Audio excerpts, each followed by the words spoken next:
Kita awali dengan informasi pertama, pemirsa. Ribuan masyarakat di Ogan Komering Ilir, Sumatera Selatan terserang ISPA.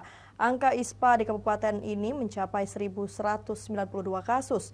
Dampak asap dan debu, masyarakat dihimbau untuk lebih menjaga kesehatan. Kasus ISPA di Kabupaten Ogan Komering Ilir, Sumatera Selatan terbilang cukup tinggi. Pasalnya, hingga bulan Agustus tercatat ribuan masyarakat terserang penyakit ISPA atau gangguan saluran pernafasan akut. Sedikitnya ada 1.192 kasus ISPA yang tersebar di seluruh puskesmas yang ada di Kabupaten Oki.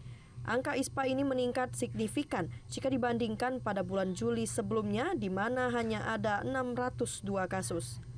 ISPA ini tidak hanya akibat dampak kabut asap karena karhutla yang terus melanda, tetapi juga disebabkan oleh debu yang berterbangan akibat musim kemarau.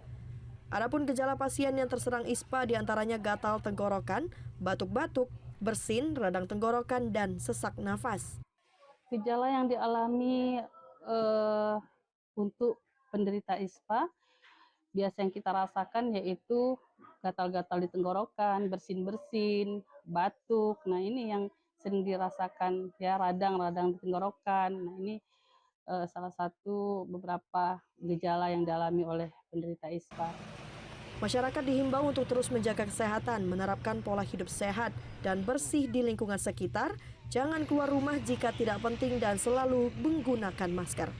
Dari Ogan Komering Ilir, Fitriadi, iNews melaporkan.